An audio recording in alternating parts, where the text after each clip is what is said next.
Bonjour, ce cours est destiné aux résidents de première année endocrinologie. On commence par un cas clinique qu'on va résoudre à la fin de la présentation. C'est une femme âgée de 66 ans, mariée, adressée à la consultation d'endocrinologie pour l'évaluation d'une masse surrénalienne de découverte récente. Cette masse mesure 2,2 cm. Elle est objectivée sur une TDM abdominale avec injection de produits de contraste iodé pour stadification d'un cancer du sein. La patiente ne présente aucune plainte. Elle a comme antécédent un cancer du sein gauche localement invasif de diagnostic récent et une hypertension artérielle sous ARA2 plus hydrochlorothiazide, une hypothyroïdie primaire sous lévothyroxine. À l'examen clinique, la patiente présentait une tension artérielle à 135/80 mm de mercure, un BMI de 27,38 kg par mètre carré et une fréquence cardiaque de 98 par minute. Le reste de l'examen clinique était sans anomalie. Quels sont les éléments à rechercher pour compléter l'examen clinique et quelle serait votre démarche diagnostique? Pour le plan du cours, on commence par un rappel anatomique et histologique, définition, problématique, épidémiologie, étiologie des incidents à l'homme, puis les examens morphologiques utiles au diagnostic des incidents à l'homme surrénalien, comment évaluer la malignité des lésions, la sécrétion hormonale, et on termine par la prise en charge, l'histoire naturelle et la surveillance des masses non opérées. Rappel anatomique et histologique. Les surrénales sont au nombre de deux, l'une droite et l'autre gauche, de situation rétropéritonéale avec un poids entre 3 et 15 grammes. Leurs dimensions sont longueur de 3 à 5 cm sur une largeur de 2 à 3 cm et une épaisseur de 5 mm. Elles sont constituées de deux couches externes qui est le cortex qui représente plus de 80% de la glande, lui-même constitué de trois zones ayant chacune une structure histologique et une fonction sécrétoire spécifique. La zone glomérulée, responsable de la sécrétion des minéralocorticoïdes, fasciculée, responsable de la sécrétion des glucocorticoïdes, et réticulée, responsable de la sécrétion des androgènes surrénaliens. Une couche interne qui est la médullaire, responsable de la production des catécholamines.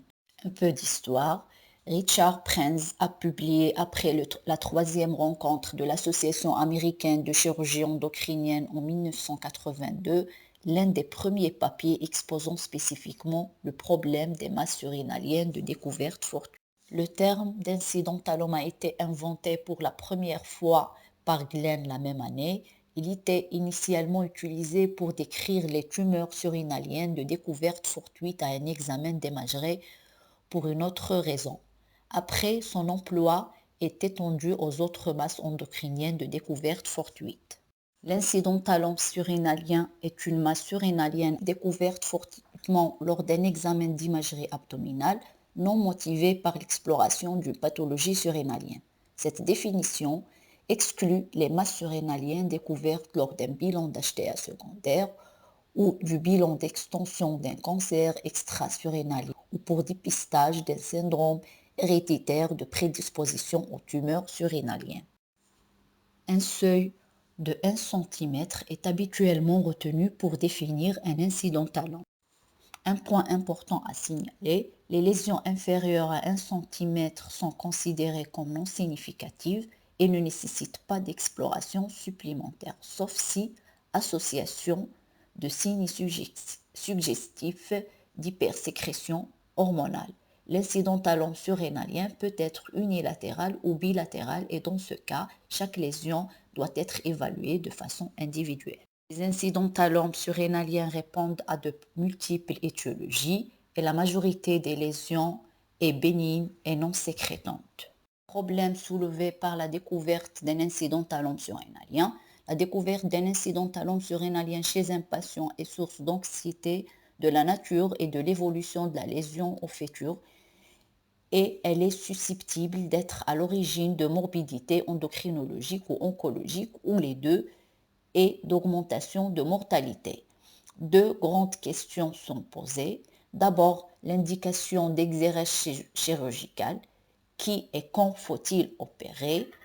Cette indication est généralement justifiée par l'existence d'une sécrétion hormonale anormale ou la suspicion d'une nature maligne de l'incident talon surrénalien, chose qui est observée dans une minorité d'incidents talons surrénaliens. La deuxième question est les modalités et le rythme de la surveillance en cas d'absence de chirurgie. Quelle surveillance proposer et pour qui?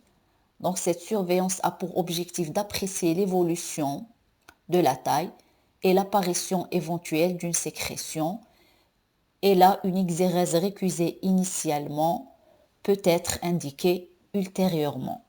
L'indication opératoire est principalement conditionnée par la nature de la lésion et donc un bilan étiologique complet avec démarche diagnostique rigoureuse, radiologique et hormonale est nécessaire pour une prise en charge appropriée. La prévalence des incidents talons surrénaliens varie entre 1 à 4%. Elle augmente à 10% chez les sujets dépassant les 70 ans, dans 10 à 15%. Les incidents talons surrénaliens sont bilatéraux. Le pic d'incidence survient entre la 5e et la 7e décennie et augmente avec l'âge. Les processus développés dans la loge surrénalienne peuvent être originaires du tissu glandulaire cortical, adénome ou carcinome, médulaire, phéochromocytome ou tumeur neuroendocrine, ou des tissus non glandulaires, graisseux, vasculaires, mésenchymateux et nerveux. Lipomes et myélolipomes, lymphome, hémangiome, liposarcome, fibrome, neurofibrome, kyste et pseudokystes. L'accident talon peut s'agir de métastases, d'hématomes, d'infections ou de granulomatose. Il peut aussi s'agir d'une masse non surrénalienne, telle que kyste ou tumeur du rein, une rate accessoire ou lésion vasculaire. Ce tableau résume la prévalence des principales étiologies d'incidents talons de la loge surrénalienne. La plupart des lésions sont bénignes et non sécrétantes. Les incidents talons surrénaliens bilatéraux, dans la plupart des cas, ils représentent une pathologie bénigne, soit adénome bilatéral ou bien hyperplasie macronodulaire. Les phéochromocytomes sont 10% sont bilatéraux et surviennent chez un sujet jeune et 80% des formes bilatérales sont d'origine génétique. Les métastases surrénaliennes sont souvent bilatérales et d'autres lésions aussi peuvent être cause d'incidents talons bilatérales telles que les lésions hémorragiques, les maladies infectieuses ou infiltratives. Quels sont les examens utilisés pour l'exploration étiologique d'un incident talon surrénalien? On commence par le scanner non injecté. La taille de la lésion. Le scanner évalue la taille de la lésion et la densité. La taille de la lésion est un paramètre important pour le diagnostic étiologique. Au-delà de 6 cm, la proportion de tumeurs malignes est de 25%. L'analyse de la densité spontanée est l'un des critères d'analyse étiologique les plus robustes. Elle est effectuée sur une lésion non calcifiée et homogène, avec une région d'intérêt circulaire sur la coupe passant par le plus grand diamètre et incluant une surface d'au moins la moitié aux 2/3 du volume de la lésion. La mesure de la densité spontanée permet d'identifier les adénomes riches en lipides. Une densité spontanée inférieure à 10 unités ensuite est associée à la bénignité avec une spécificité de 98%. Le seuil de 10 unités ensuite n'est pas sensible car 30% des adénomes surrénaliens sont pauvres en lipides et donc leur densité spontanée dépasse les 10 unités ensuite. Coupe scanographique objective un adénome surrénalien avec une densité inférieure à 10 unités ensuite. Les lésions ayant une densité inférieure ou égale à 10 unités ensuite sont des lésions bénignes et peuvent être un adénome riche en lipides, myélolipome ou kyste liquidien homogène. Des points importants à retenir, le scanner non injecté est l'imagerie de première intention pour l'évaluation étiologique d'une masse surrénalienne.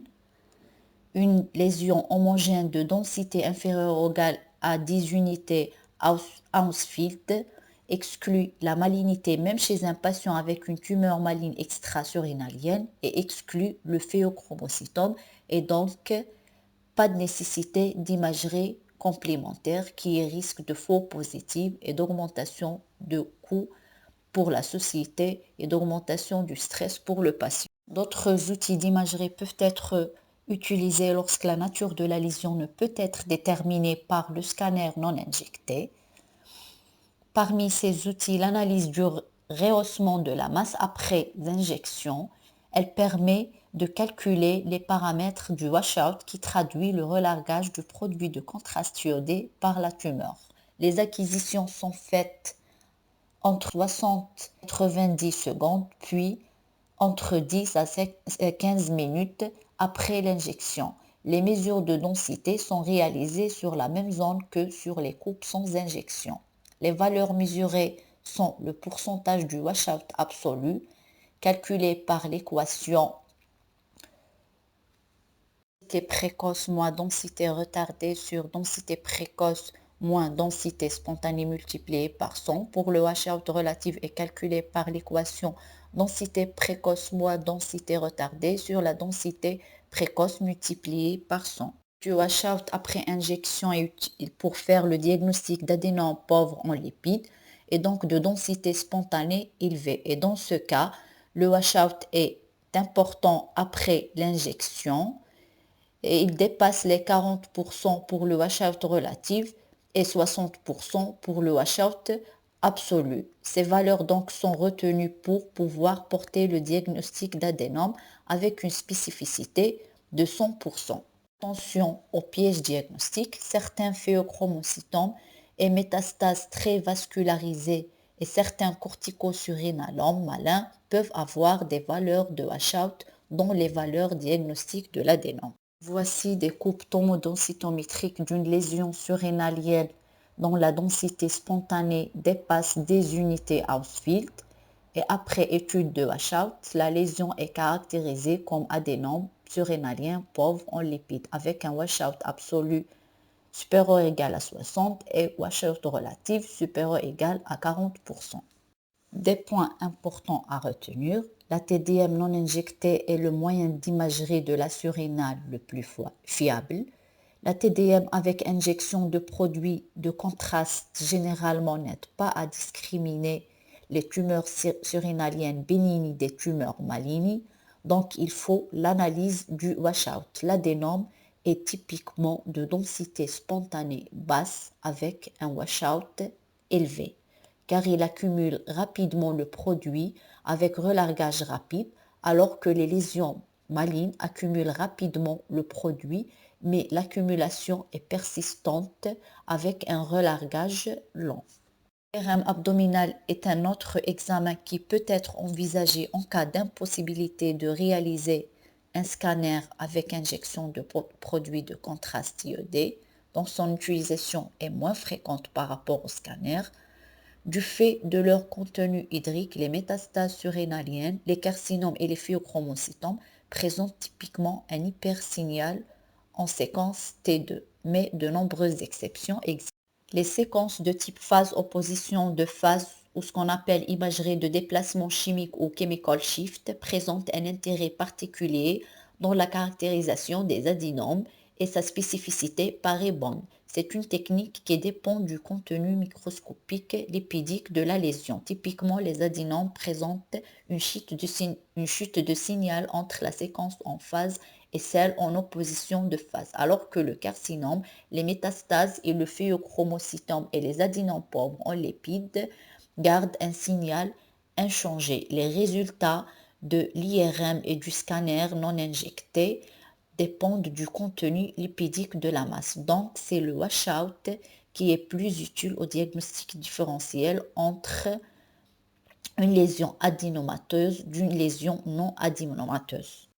Les avantages de l'IRM par rapport à la TDM, c'est l'absence d'irradiation, son utilisation possible en cas de contre-indication aux produits de contraste iodé et la meilleure résolution tessulaire, mais parmi les inconvénients, c'est le temps long de sa réalisation et l'impossibilité de sa réalisation en cas de claustrophobie ou de contre-indications spécifiques à l'IRM. De coupe de l'IRM en séquence phase et opposition de phase objective la chute du signal d'un adénome, donc la lésion en noir. Les images objectives l'hyperintensité en séquence pondérée T2 d'un phéochromocytome et l'hypointensité d'un corticosurinalome malin en séquence pondérée T1. Tableau présente les différentes caractéristiques tomodensitométriques et à l'IRM des lésions surinaliennes, l'adénome bénin, le phéochromocytome, le carcinome surinalien et les métastases. Des points importants à retenir. Un résultat sans ambiguïté en faveur d'un adénome à l'IRM ne nécessite pas la réalisation d'un scanner non injecté. Il existe une étroite corrélation entre la densité en TDM et le signal en opposition de phase. Donc la valeur de l'IRM pratiquée en seconde d'intention sur les masses de densité supérieures à des unités ensuite est limitée. Il faut aussi signaler que le scanner non injecté et l'IRM avec séquence de déplacement chimique représentent des limitations dans l'évaluation des adénomes pauvres en lipides, qui représentent 30% des adénomes. Donc, pour différencier adénomes pauvres en lipides d'adénomes riches en lipides, il faut recourir à la TDM avec étude du Wachau. Un autre outil d'imagerie est l'imagerie fonctionnelle par tomographie par émission de positons au fluorodésoxyglucose. Elle mesure l'intensité de fixation de la tumeur surinalienne comparativement à celle du foie. Une élévation du ratio de fixation de la masse surinalienne par rapport au foie est très fréquente dans les carcinomes. Sa sensibilité est de l'ordre de 90%, mais elle n'est pas spécifique. Existence de plusieurs faux positifs. Un certain nombre de phéochromocytomes, d'adénomes fonctionnels, d'adénomes bénins montrent un ratio de fixation élevé, ainsi que des pathologies inflammatoires ou infections actives. Donc, le FDG est un marqueur non spécifique de malignité. Il est augmenté dans les situations où il existe une augmentation du métabolisme du glucose et la valeur prédictive négative permet d'exclure le corticosurinalome malin en cas d'incidentalome de nature douteuse. Ces indications sont distinguées des lésions bénignes par rapport à des lésions malignes, identifier des métastases en cas de suspicion de corticosurinalome ou de phéochromocytome malin, ou bien identifier la tumeur primitive en cas de suspicion de métastase surrénalienne. L'image montre le PET à droite, le scanner à gauche et au milieu la fusion PET scan qui objective un nodule métastatique surrénalien gauche d'un cancer du côlon avec une captation intense du radiotraceur. En résumé, le scanner et l'IRM permettent d'identifier les lésions bénignes et exclure la malignité. Le PET scan permet de détecter les lésions malignes, donc c'est le moyen le plus performant pour évaluer une masse indéterminée au scanner non injecté. La scintigraphie à l'iodométhyl norcholestérol utilise un analogue du cholestérol radiomarqué qui s'accumule dans le cortex surrénalien.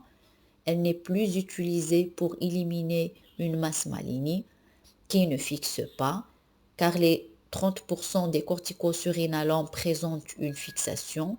Elle est exceptionnellement utilisée pour caractériser et identifier les adénomes sécrétant le cortisol de manière autonome du fait de sa lourdeur méthodologique et de son coût. Une image à l'iodométhyl norcholestérol objectivant une fixation par un nodule surrénalien droit. L'utilisation de la scintigraphie à la MIBG n'est pas justifiée dans l'évaluation initiale de l'incidentalome surrénalien du fait de la lourdeur de la procédure et du coût et de la rareté du phéochromocytome dans les incidentalomes surrénaliens. Elle est recommandée en préopératoire en cas de masse de nature indéterminée avec des dérivés méthoxylés limites ou variables des prélèvements répétés, ou bien en cas d'augmentation de dérivés méthoxylés pour rechercher un phéochromocytome multiple et ou malin. L'utilisation est limitée par l'existence de faux négatifs, les tumeurs nécrotiques ou hémorragiques ou phéochromocytomes métastatiques ou paragangliomes spécialement liés à la mutation SDHB, plus l'utilisation des inhibiteurs calciques, des antidépresseurs tricycliques et des sympathomimétiques peut interférer avec le captage de l'AMI-BG et peut causer des faux négatifs. Dans les dernières années, des radiotraceurs prometteurs ont été utilisés. Le méthomidate est un inhibiteur de l'enzyme CYP11B exprimé exclusivement dans le cortex surrénalien et responsable de la synthèse du cortisol et de l'aldostérone. Sa liaison à l'enzyme repère le tissu du cortex surrénalien. Il existe une augmentation de la captation dans les tumeurs cortico-surrénaliennes, adénome, carcinome malin et hyperplasie par rapport aux tumeurs non corticales, le myélolipome, les métastases, le phéochromocytome et le kyste. Donc l'intérêt, c'est d'évaluer l'origine cortico-surrénalienne ou non. Elle est aussi utilisée pour l'évaluation du diagnostic et de latéralisation de l'hyperaldostéronisme primaire. Un autre moyen pour évaluer la malignité d'une masse surrénalienne est l'utilisation de la métabolomique des stéroïdes urinaires, qui est un outil biologique diagnostique permettant d'exclure la malignité, consiste en un stéroïdogramme urinaire obtenu en spectrométrie de masse avec quantification de 15 métabolites stéroïdiens urinaires qui est analysé par la suite par une machine avec des algorithmes d'intelligence artificielle pour constituer une signature métabolomique afin d'évaluer le risque de corticosurrénal. C'est une approche prometteure pour la détection du corticosurrénalome malin avec une sensibilité et spécificité élevées, respectivement de 90 et 88%. Le rôle de la biopsie dans l'évaluation des masses surrénaliennes est limité car un taux significatif non diagnostique et risque de complications. Parmi ces complications, l'hématome surrénalien rénal et hépatique, pancréatite, douleur abdominale, pneumothorax, l'hématurie, la formation d'abcès et le risque de dissémination le long de trajet de l'aiguille en cas de corticosurrénalome malin. Les recommandations de la Société européenne d'endocrinologie sont de ne réaliser la biopsie que si 3 critères sont réunis. D'abord, la lésion n'est pas sécrétante. Deuxièmement, le phénotype à l'imagerie n'est pas clairement bénin. Et troisièmement, le diagnostic étiologique conditionne la prise en charge globale du patient. Elle est indiquée particulièrement en cas de néo-extra-surrénalienne avec suspicion de maladie métastatique surrénalienne, en cas de suspicion de lymphome, de sarcome ou de pathologie infiltrative ou infectieuse. Et dans ce cas, il faut discuter avec le pathologiste la quantité du matériel à prélever pour pouvoir porter le diagnostic. Il n'est pas recommandé de réaliser une biopsie surrénalienne en cas de suspicion de carcinome surrénalien car ses performances diagnostiques sont médiocres avec une sensibilité de 70%. Elle peut être dangereuse exposant au risque d'essaimage le long du trajet de l'aiguille. Dans ce cas, elle trouve son indication chez un patient inopérable pour confirmation diagnostique s'il est nécessaire pour la prise en charge oncologique ou dans le cadre d'essais cliniques. La prise en charge des incidentalomes surrénaliens doit être discutée dans une réunion multidisciplinaire si au moins il existe un des critères suivants. La lésion n'est pas clairement bénigne à l'imagerie, il existe une augmentation de la taille, la lésion est sécrétante ou indication de chirurgie.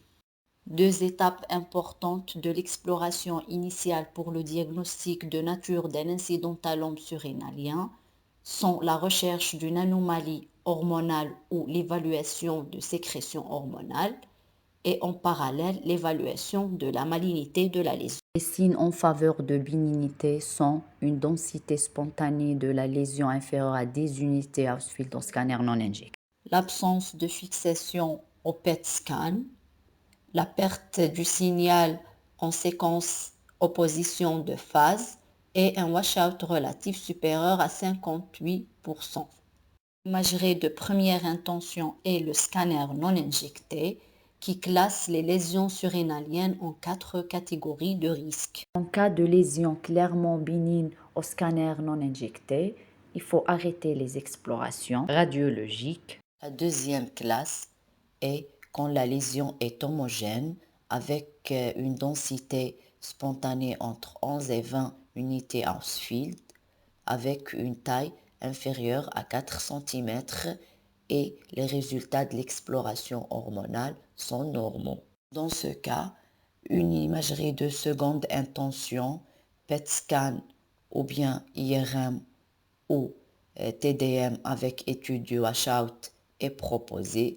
Alternativement, une imagerie de surveillance dans 12 mois peut être performée avec une TDM non injectée ou une IRM. Il est à noter que, en dehors dans un contexte de néoplasie extrasurrénalienne, une tumeur surrénalienne homogène avec densité entre 11 et 20 au scanner non injecté est dans plus de 90% bénigne. Seulement certaines métastases et carcinomes surrénaliens malins se trouvent dans cet intervalle de densité. En cas de masse surrénalienne supérieure ou égale à 4 cm avec une densité spontanée entre 11 et 20 ou bien inférieure à 4 cm avec une densité spontanée supérieure à 20 ou inférieure à 4 cm et hétérogène, il est proposé que l'approche doit être personnalisée avec une discussion dans une réunion multidisciplinaire. L'option préférée est la réalisation d'une imagerie de seconde intention, préférentiellement le PET scan ou bien une IRM ou une TDM avec étude du washout. Les résultats de l'imagerie de seconde intention sont en faveur de lésions encore indéterminées. Il faut proposer une chirurgie. Si la chirurgie n'est pas réalisée pour une raison ou une autre, une imagerie de surveillance à 6 et 12 mois est à proposer. Dans ce cas, la biopsie surrénalienne peut être une option diagnostique en cas de lésion bilatérale et similaire à l'imagerie. Quatrième classe est une masse surrénalienne dépassant les 4 cm et hétérogène ou avec une densité spontanée dépassant les 20 unités Hounsfield. Cette masse est suspecte d'être maligne et donc l'attitude à proposer doit être en réunion multidisciplinaire. Dans la plupart des cas, une chirurgie immédiate est le traitement de choix. Chez certains patients, une imagerie de seconde intention est proposée. Dans la réalisation de la chirurgie, une classification complète du patient doit être faite par une TDM thoraco-abdominopelvienne et ou un PET scanner. Si la chirurgie n'est pas réalisée, quelle que soit la raison, une imagerie de surveillance par TDM ou non injectée ou une IRM est recommandée dans les 6 à 12 mois. Dans ce cas, la biopsie peut être une option de diagnostic en cas de lésion bilatérale avec des caractéristiques à l'imagerie similaires. Donc, en résumé, quel examen d'imagerie choisir en cas de masse indéterminée au scanner non injecté? Il est difficile de proposer de choisir une exploration de seconde intention plutôt qu'une autre en cas de tumeur de nature incertaine. Il existe 3 attitudes possibles, soit de réaliser une imagerie de seconde intention, TDM avec étude du washout, PET scan, soit biopsie C remplit les critères, soit chirurgie. Le choix de l'imagerie de deuxième intention est en fonction de l'expérience du radiologue, de la disponibilité des outils d'imagerie et de la catégorie du risque de malignité. L'évaluation de l'hypersécrétion hormonale. La possibilité d'existence de tumeurs sécrétantes avec symptomatologie clinique modeste justifie la prescription systématique du test de freinage minute à la recherche d'une sécrétion autonome du cortisol, donc chez tout patient.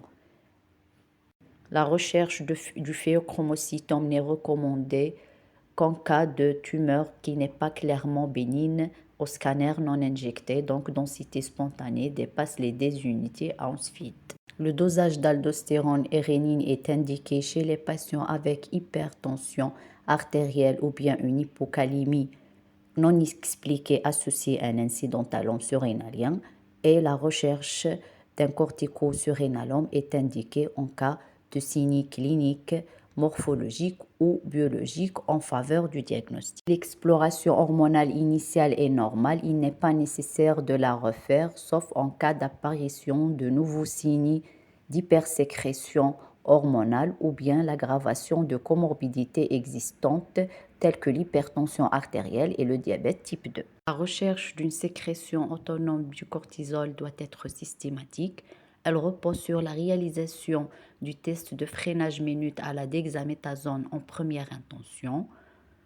Donc, une absence d'autonomie sécrétoire en cas de cortisolémie post-test inférieure à 50 nanomoles par litre. Il faut prendre en compte l'existence de facteurs interférents dans l'interprétation du test de freinage minute. Chez les patients fragiles et les sujets âgés, il n'est pas recommandé de faire le test de freinage minute, car risque de faux positifs et les conséquences du diagnostic de sécrétion légère autonome du cortisol ne sont pas claires. Le test est réalisé uniquement en cas de signes patents en faveur de syndrome de Cushing dans cette situation. Une valeur de cortisol post-test supérieure à 50 nanomoles par litre signe l'existence d'une autonomie de sécrétion du cortisol. Il est recommandé de refaire le test pour confirmer cette autonomie de sécrétion et il est possible de procéder à un bilan cortisolique complémentaire, cortisol libre urinaire des 24 heures ou autre, afin de documenter l'intensité de la sécrétion. Ce bilan expose au risque de faux positifs. En outre, dans la plupart des cas, dans la sécrétion autonome légère du cortisol, le cortisol libre urinaire est normal. La sécrétion autonome légère du cortisol, appelée avant adénome cortisolique infraclinique, pose 3 problèmes qui sont les critères précis de leur diagnostic, le retentissement somatique et l'attitude thérapeutique à adopter et soulève encore beaucoup de questions. La sécrétion autonome légère de cortisol est objectivée dans 5 à 20% des cas des incidentalomes. Elle est définie par l'existence d'une sécrétion autonome de cortisol, donc cortisol post-test de freinage minute supérieur à 50 nanomoles par litre, avec une ACTH basse ou normale, en l'absence de signes de syndrome de Cushing. Elle peut être secondaire à un adénome unilatéral, bilatéral ou une hyperplasie surrénalienne bilatérale. Elle peut s'associer à des comorbidités qui sont le diabète type 2, l'hypertension artérielle, l'obésité, la dyslipidémie, le risque fracturaire, risque d'infection et de diminution de qualité de vie. Donc, au total, une augmentation de la morbimortalité. Le choix du traitement dépend de l'âge, des préférences du patient, de l'état général, du degré et de la persistance de la sécrétion autonome du cortisol et de l'association ou non de comorbidités potentiellement liées à l'excès de sécrétion du cortisol. Il est à noter qu'il est extrêmement rare qu'un syndrome de Cushing patent se développe en cas de sécrétion autonome légère du cortisol. Les options thérapeutiques allant de la simple surveillance jusqu'à la surrénalectomie bilatérale en fonction de l'étiologie et des facteurs déjà cités. En cas d'absence de chirurgie, une surveillance annuelle à la recherche de survenue de comorbidités potentiellement liées à l'excès de cortisol par mesure de l'HbA1c, un bilan lipidique, les différents tests proposés par les différentes sociétés savantes pour le dépistage de la sécrétion autonome légère du cortisol sont résumés dans ce tableau. Ce tableau représente les principales différences entre la sécrétion autonome légère du cortisol et le syndrome de Cushing patent. Voici un tableau qui représente la prévalence des comorbidités potentiellement liées à l'excès de sécrétion du cortisol. Plusieurs approches diagnostiques et thérapeutiques des masses surrénaliennes et les pratiques restent variées. Cet algorithme représente l'exploration diagnostique et la prise en charge définie par la Société européenne d'endocrinologie. La résection chirurgicale est indiquée en cas de phénotype malin à l'imagerie ou en cas de tumeur fonctionnelle ou un volumineux myélolipome et elle doit être discutée en réunion multidisciplinaire. En cas de sécrétion légère autonome du cortisol, la prise en charge thérapeutique est controversée et doit être personnalisée. La chirurgie est proposée en cas d'existence de comorbidités potentiellement liées à l'excès de cortisol. Les patients nécessitent une substitution par glucocorticoïdes avant et après la chirurgie jusqu'à restauration complète de la fonction surrénalienne contralatérale. Pour les techniques chirurgicales, la laparotomie est proposée en cas de tumeur invasive ou dépassant les 6 cm. Pour le reste, la chirurgie mini-invasive laparoscopique est à préférer. Suivi des incidents talons surrénaliens a pour objectif de quantifier le risque de malignité et la surveillance de développement d'une hypersécrétion hormonale.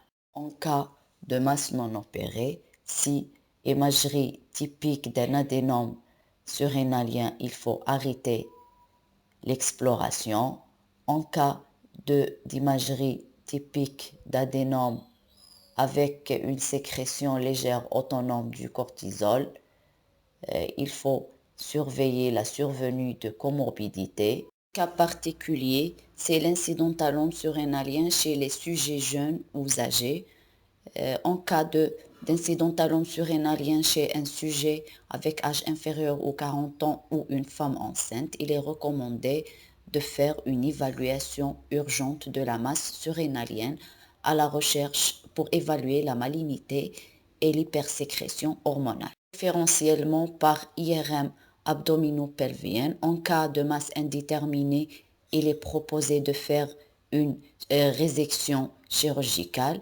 Si les résultats en faveur d'une masse bénigne, une imagerie de suivi est à proposer à 12 mois. Chez le sujet âgé et les sujets fragiles, il faut évaluer le bénéfice et le gain clinique en cas d'exploration et de prise en charge d'une masse surrénalienne. À noter que chez les sujets âgés, une masse surrénalienne de petite taille en dehors d'un contexte de néoplasie extrasurrénalienne est très probablement d'être bénigne. En plus de ça, le risque de faux positif en cas de test de freinage positif et les conséquences cliniques de prise en charge d'une sécrétion légère autonome au cortisol ne sont pas claires chez le sujet âgé. Par définition, les masses découvertes lors du bilan d'extension d'une néoplasie extrasurrénalienne évolutive ne sont pas des incidents talons. Cette situation est abordée ici vu sa fréquence en pratique clinique, mais aussi vu la possibilité de découverte d'un incident talon surrénalien chez un patient avec une néoplasie considérée comme étant en rémission. L'analyse du scanner non injecté joue un rôle d'orientation étiologique fondamentale et la mise en évidence d'une sécrétion hormonale confirme la nature primitive surrénalienne de la lésion. Si le scanner révèle un adénome surrénalien typique, il n'est pas nécessaire d'aller plus loin dans les investigations. En cas de lésion d'origine indéterminée, les différents scénarios envisageables sont la TEP scan, la chirurgie et la biopsie. Mais la TEP scan au 18-fluhydrodésoxycortisol a une place privilégiée en seconde intention. Dans tous les cas, le phéochromocytome doit être éliminé. Une lésion est suspecte d'être d'origine métastasique dans un contexte de mélanome, de lymphome, de cancer bronchique ou du sein à un moindre degré du cancer du rein, des ovaires et des cancers digestifs. Chez ces patients, le plus souvent, l'atteinte surrénalienne est bilatérale, mais elle peut être unilatérale et elle est associée à d'autres métastases évidentes. À noter que chez 50% des patients possédant une néoplasie extrasurrénalienne, l'incidentalome est un adénome.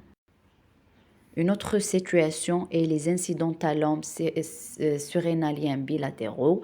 Dans la plupart des cas, ils représentent une pathologie bénigne, soit adénome bilatéral ou bien hyperplasie macronodulaire. Dans ce cas, chaque masse est évaluée sur le plan clinique, hormonal et radiologique de la même façon que l'évaluation de masse surrénalienne unilatérale. Les résultats de l'imagerie classent les masses surrénaliennes bilatérales en 4 classes.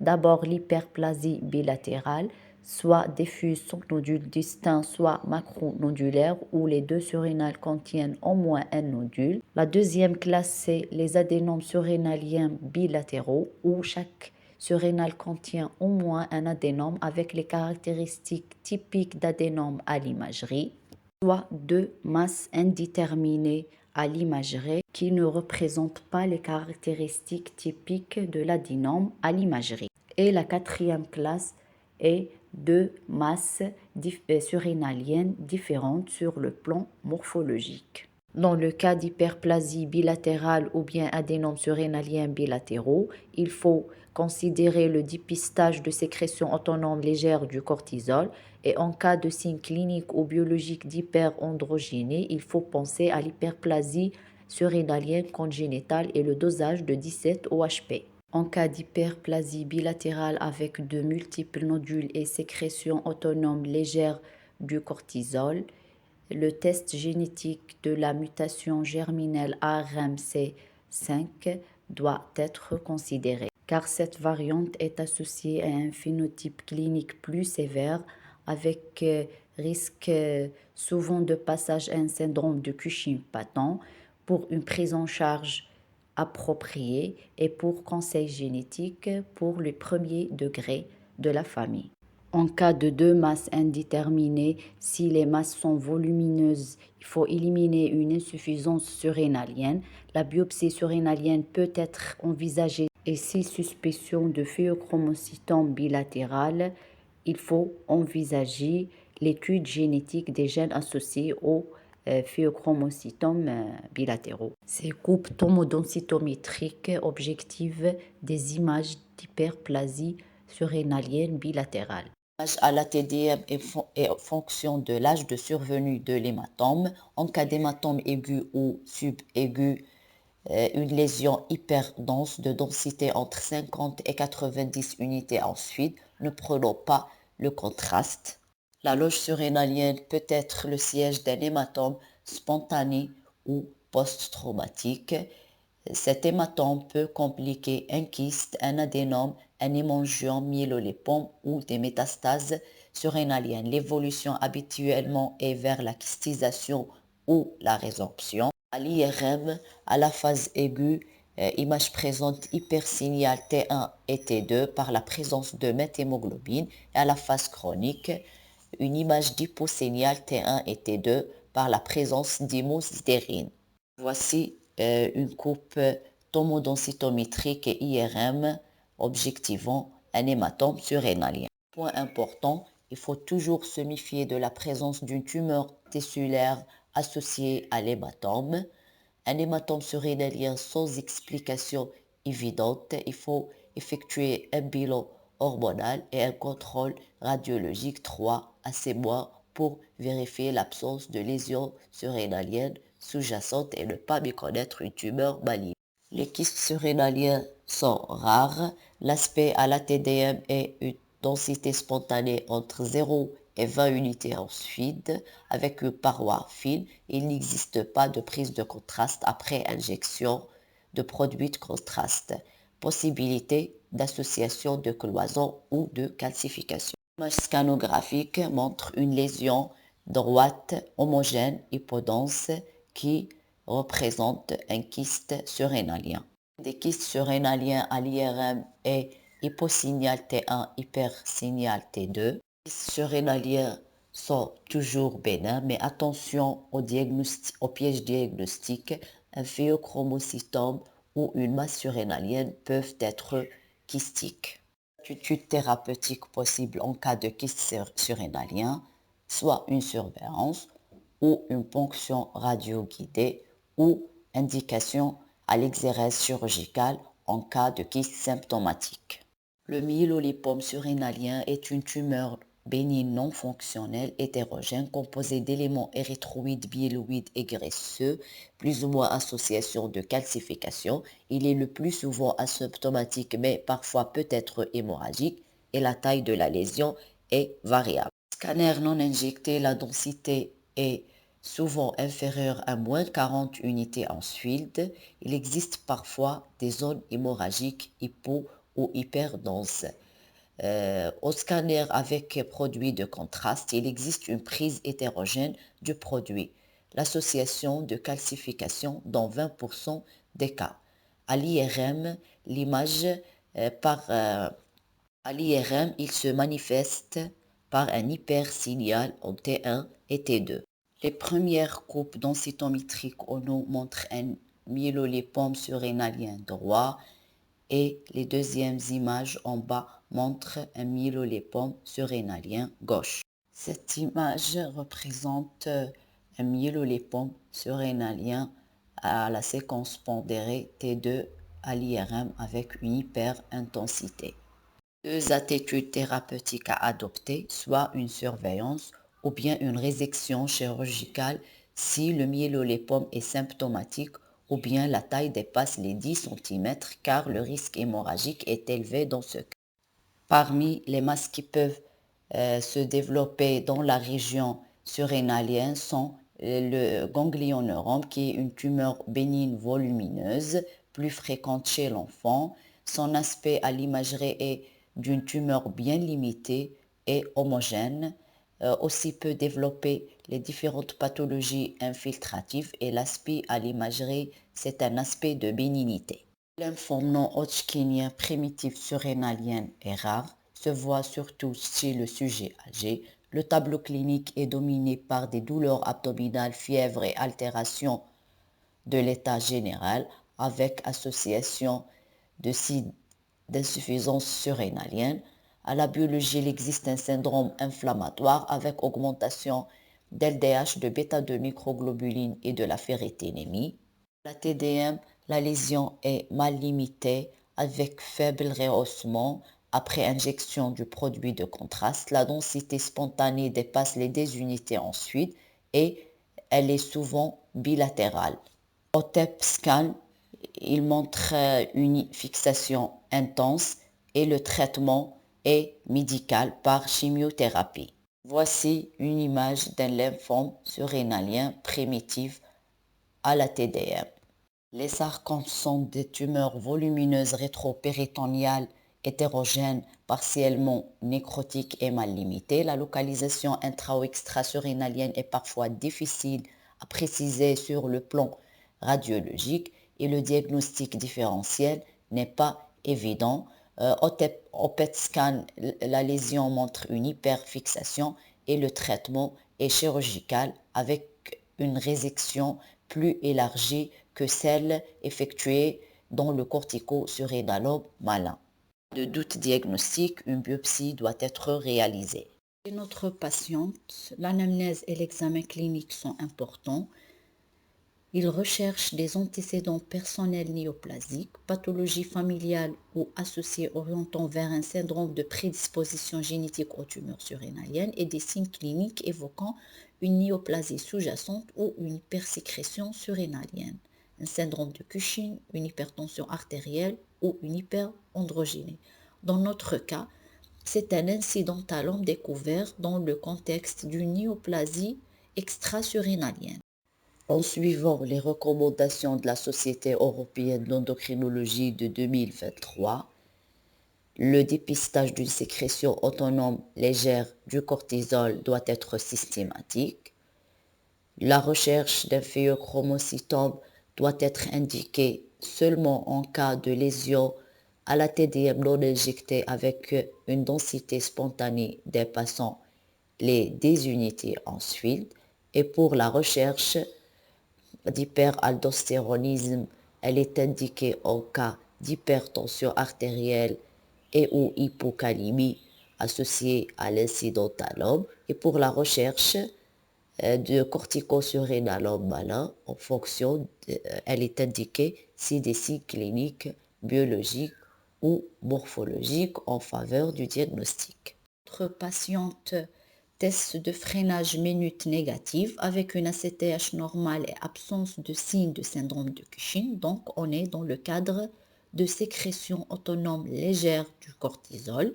Il faut donc évaluer le poids et rechercher les comorbidités qui peuvent être associées, telles que le diabète, le prédiabète, l'hypertension, la dyslipidémie et éventuellement l'ostéoporose. Chez notre patiente au scanner non injecté, la densité est moins de 10 unités à suite, donc ceci exclut des métastases surrénaliennes. Le PET scan objective une fixation surrénalienne intense. C'est un moyen fiable pour le diagnostic de malignité, mais méfiez-vous des faux positifs du PET scan, entre autres l'adénome surrénalien fonctionnel. Chez notre patient, c'est un adénome surrénalien unilatéral avec sécrétion autonome légère du cortisol. Il faut expliquer à la patiente les différentes options thérapeutiques possibles et les modalités de surveillance en cas de choix de traitement conservateur. On termine par un tableau résumant les caractéristiques cliniques, biologiques, hormonales et morphologiques des différentes lésions surrénaliennes. Ce tableau représente les différents critères permettant de différencier un adénome d'un corticosurrénal.